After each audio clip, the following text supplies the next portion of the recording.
far-right Golden Dawn Party is facing charges including murder, assault and money laundering. International weapons inspectors are now in Damascus to begin the complex task of overseeing the destruction of Syria's chemical weapons. The 19-strong team from the Organization for the Prohibition of Chemical Weapons is tasked with destroying Syria's chemical arsenal by the middle of next year. But they'll have to carry out their work with the backdrop of a civil war. Well, Michael Luhan speaks for the Organization for the Prohibition of Chemical Weapons. He joins me via webcam from The Hague. Thanks for joining me. This is an extraordinary mission by any standards because of the speed at which you've had to set it up. What will the 19 arriving be able to do in the next few days and weeks? This particular team is tasked to essentially set up the mission. Offices, communications, create liaison relationships with the Syrian government, with the United Nations and so forth. At the same time, we have some declarations people there who will be working with the Syrian government to convert the disclosure that they gave us on their chemical weapons program into a formal declaration according to a standard template that improves its clarity and details. And that will become the official template for us proceeding with our verification activity. The Syrian government gave a declaration, as it was indicating it was signing the convention incredibly quickly. Does it look as if what they told you is matched by what you're likely to find on the ground? We'll only know that when we start fanning out our inspection teams and visiting some of these sites. But generally speaking, yes, it's in line with what we expected to receive. Right. What about the conditions in which they're going to have to work? Temperatures, a civil war, and dealing with chemical weapons, all three are bad enough as single issues. Our inspectors are no strangers to harsh working conditions, working in heat, working in suits. What's different here, obviously, is the security angle. And that's just going to make the working conditions all the more brutal because they have to work in chemical suits that are very hot. It's going to be 35, 40-degree temperatures during daytime hours.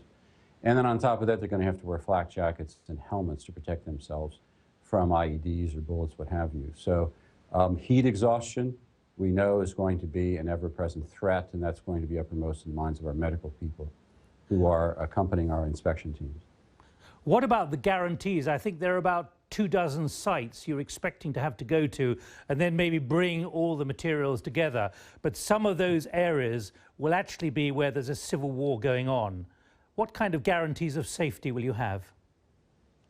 Under the Chemical Weapons Convention, the Syrian government is principally responsible for ensuring a permissive environment for our inspection teams to do their work. At the same time, it's understood this is an extraordinary situation, and the Syrian government doesn't control all of its own territory. In that case, we will be relying on the United Nations, and particularly its Department of Safety and Security, that has channels of communication with the various rebel groups to negotiate access for our teams to get into these sites and to verify their content. Now, let me put to you, you are a small organization. You don't have these kind of demands on you every day, suddenly like that within a couple of weeks. What kind of pressure has it put on you simply to find the expertise which can be released at very high speed to enable this operation to go ahead with the capacity and capability it needs? Expertise we have. We have the best expertise in the world when it comes to chemical weapons. And at this point in time, our assessment is that we should be able to do all of the verification of the contents of these chemical weapons sites in the following month with inspectors from within our own ranks without having to go outside. Having said that, this building has been popping rivets the last couple of months. Everybody has been working flat out, top to bottom. I think it's amazing how quickly we've been able to pool this entire mission together to get the diplomatic and the operational and the planning elements of it all to happen on time. All of that's happened so far. Well, finally then, the deadlines, end of November or the beginning of November for the first declarations and what you've got to do. But in the end, the destruction by sometime towards the end of next year.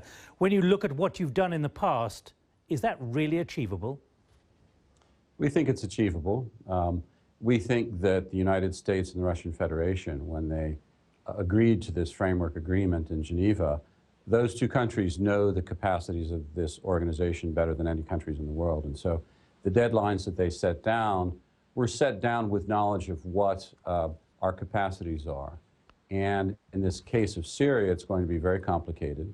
We're going to be looking at a variety of technological options for destroying their chemical weapons assets. We'll be looking at the possibility of collection sites where we can have chemical weapons and chemical weapons agents brought to a central site where they will be destroyed under one of those technologies. But, right. Yes. Michael Luhan, spokesman for the Organization for the Prohibition of Chemical Weapons, thanks for joining me live from your office in The Hague with those experts arriving in Damascus as we speak. Something